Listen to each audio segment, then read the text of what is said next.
hermano y amigo de cada uno de los integrantes de este Sol de los Sábados, con quien tenemos muchísimos temas que tratar en el día de hoy. Miguel, bienvenido. Primero lo quiero felicitar porque un sábado a las 7:30 de la mañana trabaja. Bueno, mira. Eso se llama juventud. Llegamos a las 6:50. Y mire, y no es de ahora, 5 años y todavía no me acostumbro a levantarme un sábado a las 6 de la mañana. Esto es muy fácil. A las 7 nosotros estamos soñolientos. Ahora, cuando escuchamos la voz de Pedro, eso es como tomarse 5 tazas de café. Una bomba nuclear. Miguel, pero dígale a los compañeros que vengan y me acompañen, porque estamos aquí solos, junto con Humberto. Yo quisiera que iniciáramos esta entrevista, aunque tenemos otros temas en el guión, pero quiero que iniciemos esta entrevista hablando sobre la reciente decisión que tomó el IDAC. Que yo publiqué un tuit hace varios días y dije que el IDAC había validado los argumentos que usted escribió en este programa hace varios meses, cuando tomó la decisión de suspender la construcción del Aeropuerto Internacional de Bávaro. Entonces me gustaría que ampliáramos la disposición que tomó el IDAC en ese sentido y conocer su opinión al respecto. Mira, sin lugar a duda, el IDAC tomó en consideración los argumentos que habíamos venido dando. Es un aeropuerto inviable para el Estado Dominicano, especialmente porque no es cierto que el aeropuerto es privado. Eso es una especie de eufemismo, porque sería privado si el Estado no tuviese que invertir tanto dinero.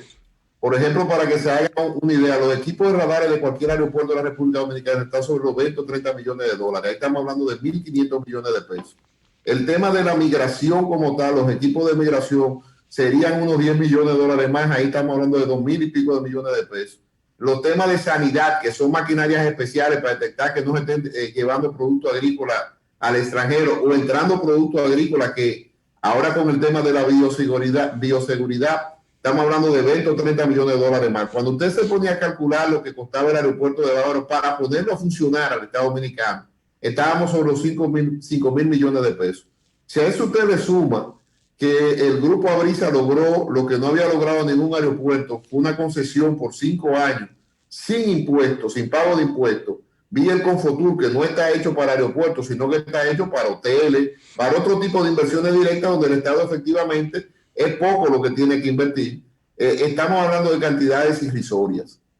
En ese particular, lo más interesante en la resolución del IDAC es que, tal como habíamos dicho, el Grupo Abrisa al día de hoy no ha depositado los títulos de propiedad. O sea, lo primero que usted tiene que llevar para, y lo dicen así, el RAC 14 del IDAC, que es el reglamento número 14, para otorgarle cualquier tema de aeropuerto, es 2 cosas esenciales. Primero, los títulos de propiedad de que ese terreno es suyo, es algo lógico.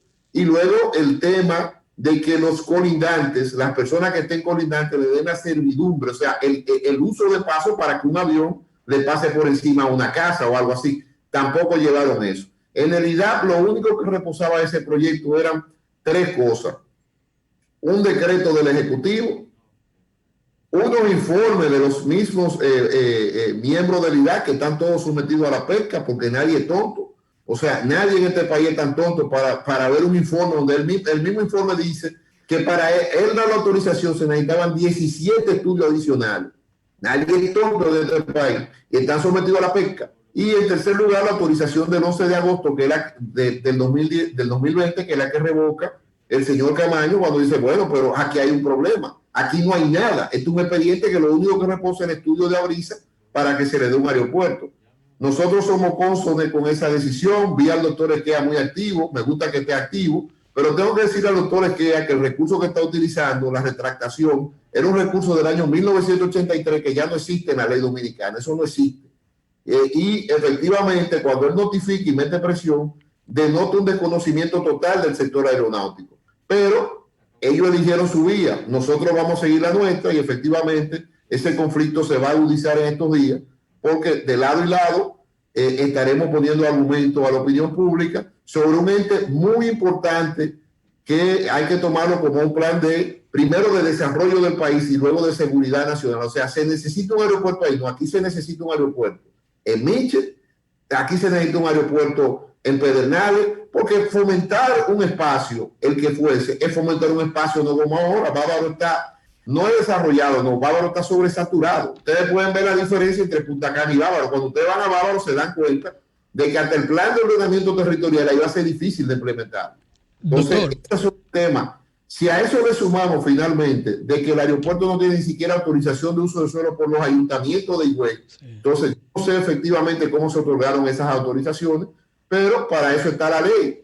Ellos ejercieron sus recursos, nosotros tenemos otros recursos y seguiremos obviamente peleando en los tribunales. Doctor, quisiéramos su opinión legal sobre el caso del violador en serie de Invivienda, también acusado de robo de celulares. ¿Qué pena le puede esperar a esta persona? Tiene más de 12 acusaciones, algo que preocupa mucho a la comunidad de esa zona y debe preocuparnos a todos esta manera de operar y de abusar de las personas.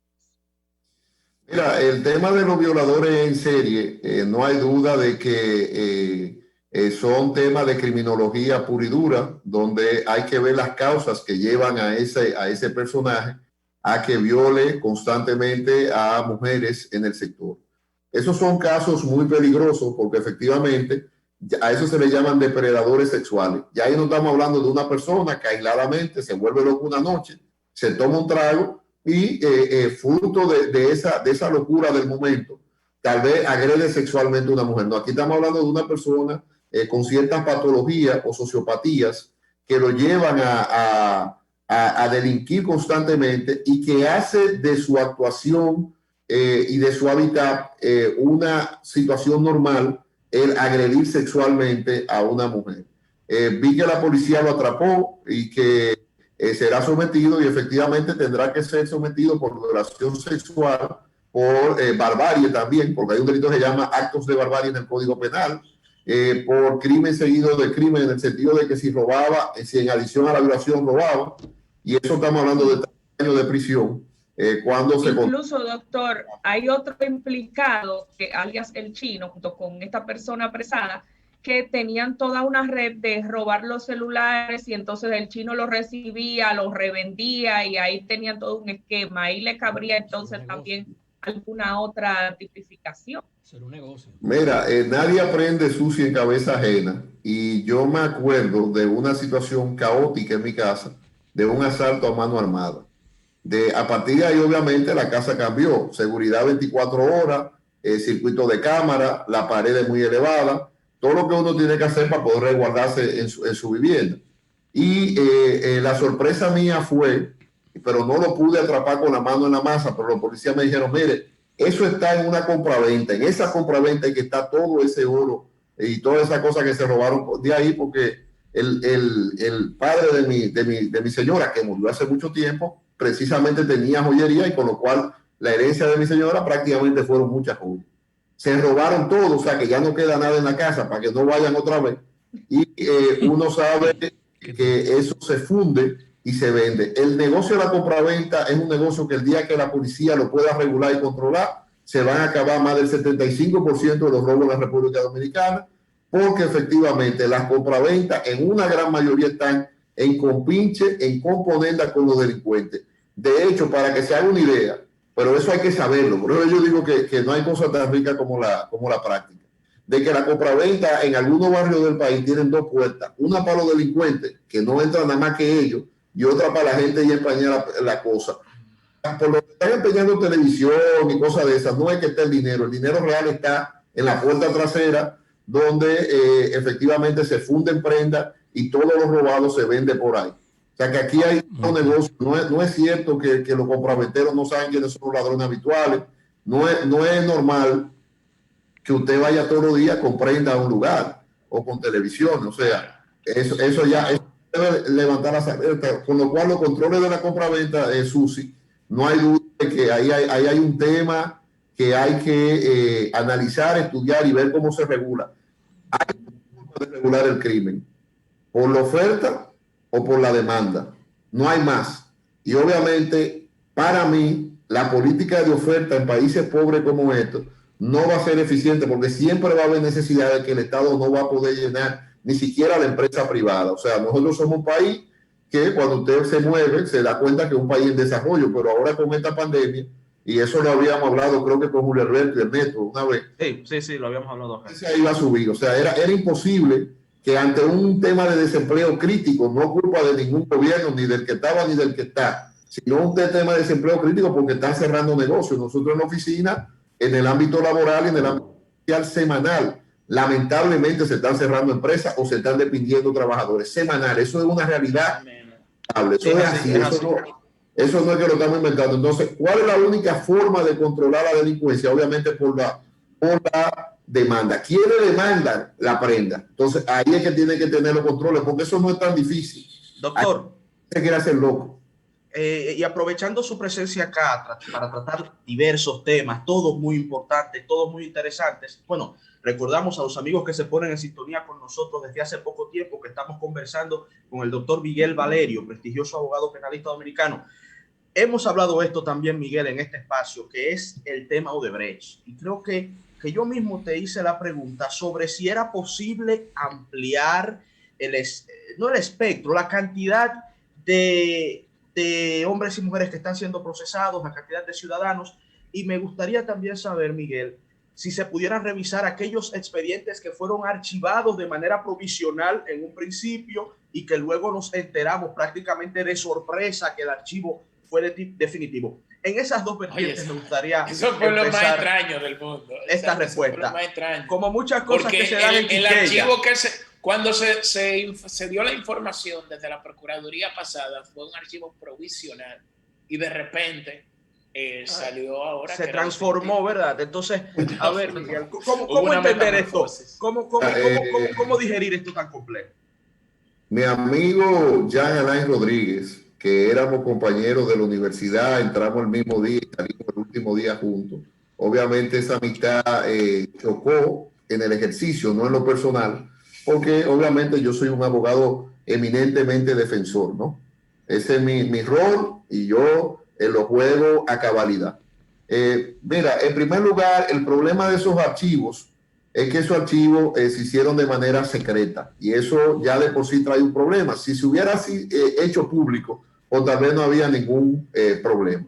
Ahora, revertir esos archivos que se dieron de provisional a definitivo, en el caso de nosotros particularmente lo defendimos, para que estemos claros, porque técnicamente hablando, si archivaron allá, lo que yo quería era que le archivaran al mío. O sea, yo fui de los pocos abogados que no fui a criticar la actuación de la Procuraduría en el tribunal, lo quiero dejar claro. Muy al contrario, fue a decir que por qué ellos sí y por qué el mío no. Eso fue lo único que pedí.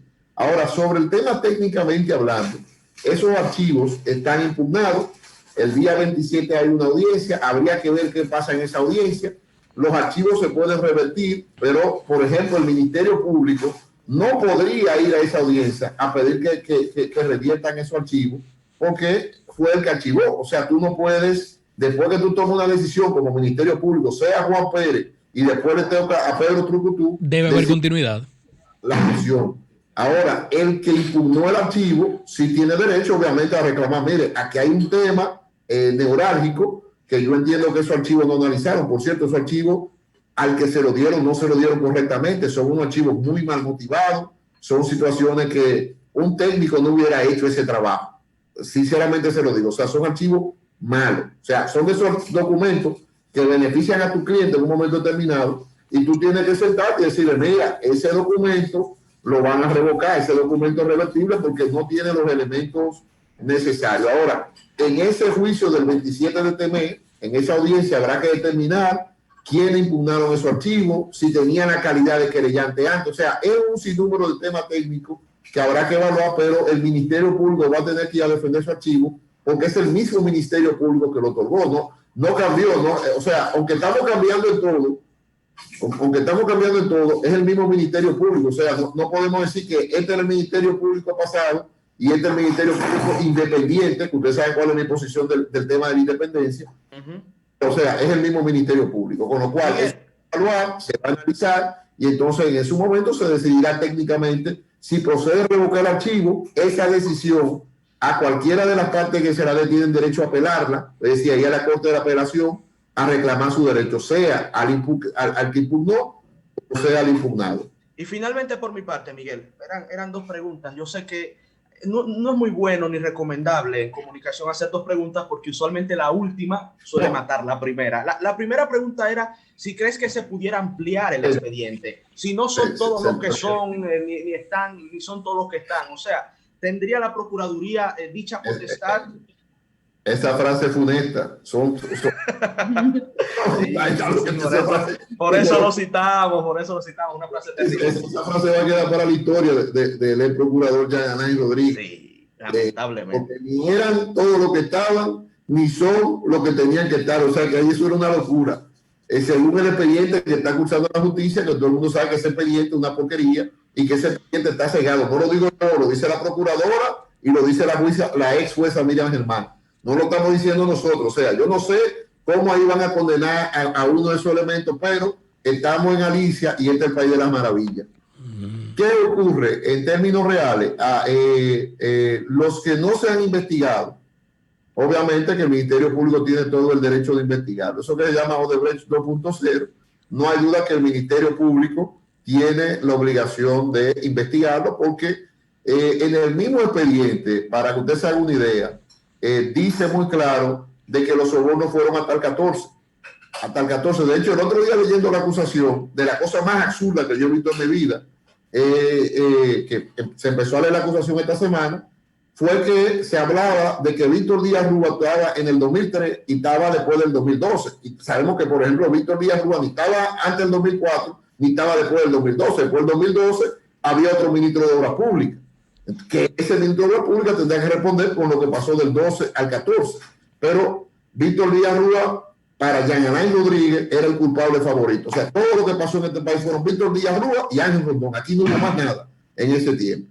Y eso no es así. O sea, esa no es la realidad. Es un expediente sesgado, un expediente que fue dirigido, un expediente mal elaborado, y ese expediente tenía una única intención, que era cubrir a los que debían estar y pusieron a los que no debían estar.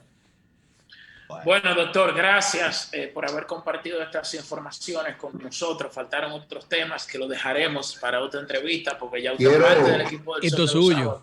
No, espérate, que a mí cuando me escribió Jenny, yo iba a hablar de la Junta y yo quiero poner mi posición de la Junta aquí. Está bien, sí, esa vamos a dejar, está bien. No quiero pasar. Mira, Julio Alberto, y me dirijo a ti básicamente porque Martínez Pozo, además Martínez Pozo es mi cliente, el papá de Julio Alberto, y la gente sabe muy bien la relación que yo tengo. En el caso de Millicent, en estos días una persona muy querida cumplió su 6º año de muerto. Me conoce muy bien, yo he sido coherente toda mi vida. Yo no creo en independiente. Yo no creo en eso. Lo dije con el Ministerio Público, lo estoy diciendo con la Junta Central Electoral. Los independientes no son tan independientes porque no hay cosa más política que decir que uno es independiente. Esa sí es política de verdad. Esa es cómoda, de hecho. Yo soy independiente y a mí me sorprende la cantidad de gente que aplica los cargos públicos. Yo más que las evaluaciones, me sorprende que cada vez que hay algo van 200 gente. Entonces, primero, sobre los elegidos, conozco nada más, creo que a uno, que es el señor Román Jaque. Creo que hizo su papel en el Tribunal Superior Electoral. No fue un mal presidente para lo que hemos tenido aquí, pero sí yo creo en algo, lo he dicho porque quiero ser coherente, y todo el mundo sabe muy bien que tengo mis diferencias radicales con el danilismo y con el PLD. O sea, lo sabe muy bien ideológicamente, no estoy diciendo lo personal, ideológicamente tengo diferencias, pero creo que la ley electoral habla de consenso. Habla de consenso. Y aunque fuese un juez, debieron consensuarlo con ellos. Yo no estoy diciendo poner a un militante de un partido como Eddie Olivares, porque también quiero ser coherente con eso. O sea, eso fue una estrategia del PLD correcta de poner a pelear a los PRMistas entre ellos. O sea, ¿qué es un independiente? Bueno, un independiente como tal, yo en mi diccionario no existe. Eso no existe, porque ni Participación Ciudadana independiente, ni la FIJO independiente, y aquí no hay nadie independiente. Importantes Entonces, palabras. Mi cosa, para que después no me digan al final que dije allí una cosa y dije otra. Creo que la Junta meritó un mejor consenso. No hay duda de que al PLD debieron tomarlo en cuenta, porque el PLD es un actor político. O sea, yo fui más de 20 veces al Tribunal Superior Electoral defendiendo al doctor Leonel Fernández, que además de que soy abogado personal de eso, tengo una amistad en lo personal con él. Y yo fui, pero también fui con Faride. Porque entonces yo soy más independiente. Yo quiero que a mí me tomen en cuenta y me den un cargo. Yo sí soy independiente, porque yo defendí a los PRMistas, a los PLDistas, a los reformistas, a los comunistas. Yo apoyaba a Arturo Mé en la alcaldía, entonces yo creo que soy independiente. Entonces, esa independencia, eso es una especie de mal cuento y vamos a ver las consecuencias. Tarde o temprano vamos a ver las consecuencias. Yo no creo en eso. O sea, yo creo que la ley electoral habla de consenso y que el consenso en esa parte, el PLD tenía razón de que había que tomarlo en cuenta, pero no con Eddie Olivares. No con Eddie Olivares. O sea, debieron sentarse todos y llegar a un acuerdo de su Junta Central Electoral, porque ese es el árbitro electoral, no es más nada. O sea, aquí estamos viendo las elecciones, que por cierto se me fue Pedrito, las elecciones de Estados Unidos. Se critica a Trump. ¿Por qué? Porque no presentó prueba del fraude. Pero si hay que evaluar judicialmente su tema, el juez tiene que llegar a la conclusión, no presentó prueba. Pero eso es la democracia, eso no es más nada. Entonces, no creo en independiente. Quería otra vez, porque ya lo hice con el Ministerio Público, lo hice con la Junta y en 2 meses lo voy a estar haciendo con la Cámara de Cuentas. Yo no creo en eso. Yo creo en la seriedad de la persona. No creo en más nada. Si usted es un hombre honesto, usted es un hombre honesto. No hay gente que a mí me diga a mí por un dinero, mira, róbate este dinero porque no me lo voy a robar. No es mi estilo. Es cuestión de estilo. Entonces, yo no creo en independiente. Quería dejar eso hoy aquí para que lo evaluemos después cuando empiecen los líos de y cosas de eso. Bueno, gracias al doctor Miguel. Muchas gracias, Miguel. Cambio fuera.